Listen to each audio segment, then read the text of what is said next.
Bonjour. Cette 21e semaine du procès Mediator était consacrée au réquisitoire du parquet.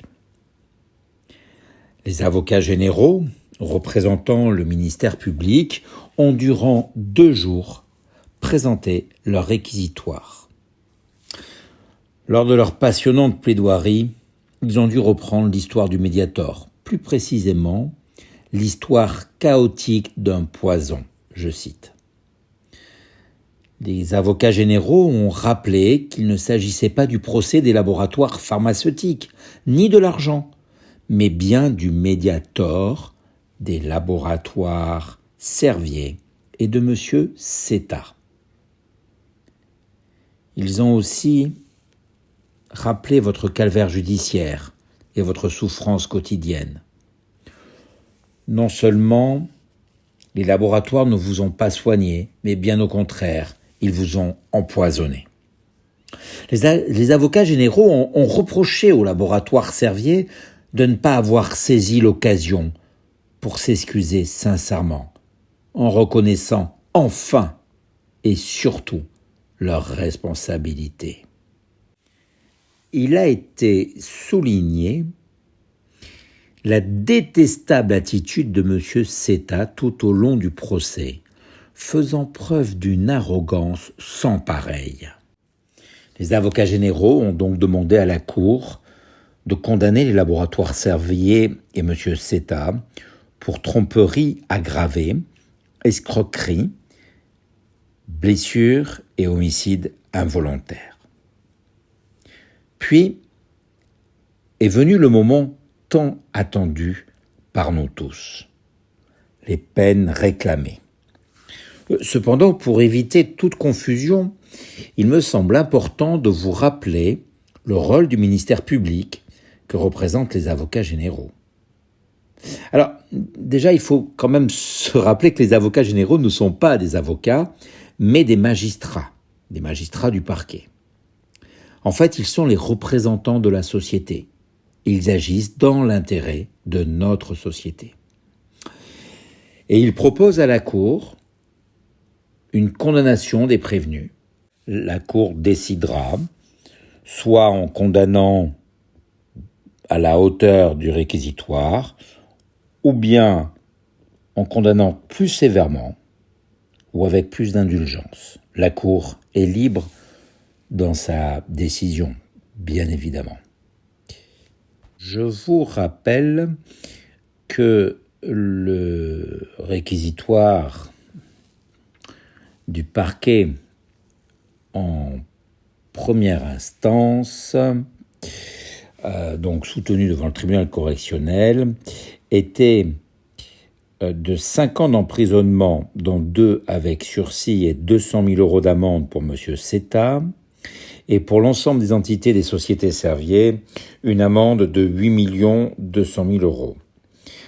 Le délibéré, vous vous en souvenez, a condamné M. Seta à 4 ans avec sursis et 75 000 € d'amende, et le laboratoire Servier à une amende de 2 250 000 €.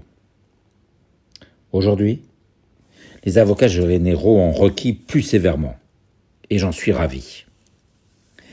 Ils ont volontairement motivé avec détail leur raisonnement en rappelant que Servier n'avait tiré aucune conséquence du scandale sanitaire du Mediator, en rappelant par exemple que si l'on va consulter le site des laboratoires Servier, il apparaît en première page sur leur site, ouvrez les guillemets, un engagement fort depuis 60 ans. Monsieur l'avocat général a très clairement demandé de qui on se moque. Il a considéré cela même comme de la provocation. Ils ont rappelé également que les peines prononcées ne doivent pas être une vengeance, mais une juste application de la loi, afin d'assurer la protection de notre société et de restaurer un équilibre social. Ils ont évoqué les frais de justice qui seront à la charge des laboratoires Servier et qui pourront chiffrer de plusieurs centaines de milliers d'euros. Ils ont également souhaité que l'ordre des pharmaciens puisse être informé des condamnations qui seront prononcées, car à ce jour, ils prétendent tout ignorer de la situation. En tout cas, aucune sanction n'a encore été prononcée par l'ordre des pharmaciens.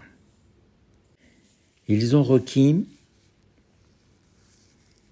pour l'essentiel, une sanction financière, une amende de 13 500 000 euros pour le laboratoire Servier. Et puis, ils se sont interrogés sur une éventuelle interdiction provisoire de commercialiser certains médicaments, pourquoi pas ceux de la branche des diabétiques.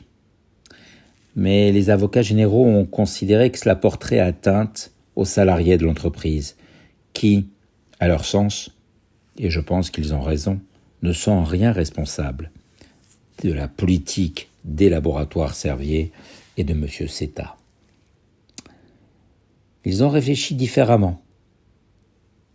Et ils ont songé à une peine complémentaire qui consisterait à confisquer le produit de l'infraction, c'est-à-dire le bénéfice réalisé pendant les 33 ans de vente du Mediator. Après la présentation d'un tableau très clair, ils ont estimé à 182 millions le bénéfice réalisé par les laboratoires Servier et qui devrait donc être versé au profit de l'État.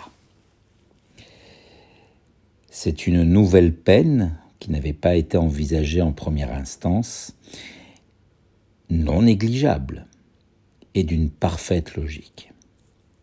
En ce qui concerne M. Seta, il a été demandé une amende de 200 000 euros, 5 ans d'emprisonnement, dont 3 années avec sursis, en demandant que les 2 années fermes puissent se faire sous surveillance électronique.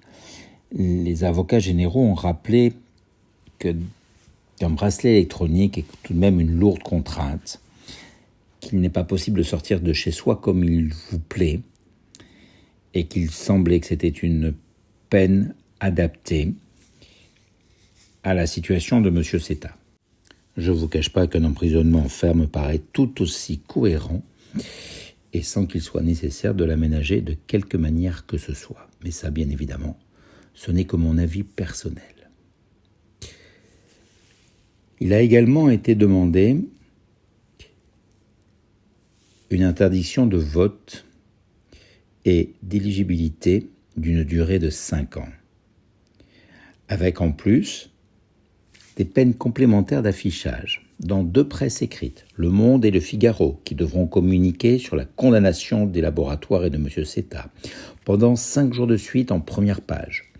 Plusieurs presses scientifiques vont devoir aussi être sollicitées pour que cette communication puisse exister, à savoir sur, entre autres, Prescrire et une revue internationale, New England Journal of Medicine. Ils ont demandé également une diffusion sur tous les réseaux, un passage de spot sur les chaînes télévisées TF1, France 2, France 3 et BFM, et également des panneaux publicitaires de 2 mètres par 2 devant les entrées des laboratoires Servier. C'est un réquisitoire tout de même qui me semble répondre à nos attentes et qui, de par la gravité des faits qui sont reprochés au laboratoire Servier, de par tant de victimes, tant de souffrances, eh bien c'est un réquisitoire que j'estime proportionnel. J'espère qu'il saura éclairer la Cour et que son arrêt viendra bien sûr à confirmer à minima la décision en première instance, mais suivra les avocats généraux dans ces peines complémentaires, tout à fait adaptées à la situation. Je ne vous cache pas que M. Seta n'a pas vraiment cessé de serrer ses mâchoires durant ces 2 jours. Incontestablement, il avait peur. Et je le comprends. Les avocats généraux ont conclu par 3 messages. Les larmes aux yeux. Et c'est très rare. Le premier était pour vous, les victimes. Il vous adressait toute leur sympathie.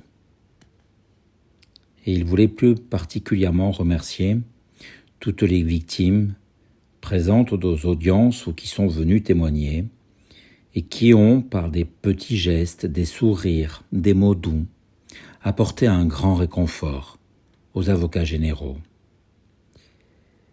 Ils ont précisé que pour eux, il s'agissait d'une vraie rémunération pour leur intervention. Confidence faite avec une sincère émotion. Le deuxième message était pour les prévenus, en leur rappelant qu'ils ont procédé à une machination du poison détestable, avec leur logique de bulldozer pour tenter de gagner envers et contre tous. Monsieur l'avocat général les a comparés à des vrais bourreaux. Le dernier message s'adressait à la cour, avec une demande particulière, de faire gagner le pot de terre contre le pot de fer. Je suis sûr que la Cour a été sensible aux propos tenus par les avocats généraux. Malheureusement, il va falloir patienter jusqu'au 20 décembre pour connaître leur position définitive, tant pour la peine pénale que pour la peine civile. Quoi qu'il en soit, aujourd'hui, je suis pleinement satisfait du travail des uns et des autres. La semaine prochaine, ce sera plus difficile, c'est la dernière audience du Mediator, et nous allons devoir supporter les plaidoiries de la partie adverse, de la défense. Je ne manquerai pas de vous donner les points principaux la semaine prochaine. À très bientôt. Au revoir.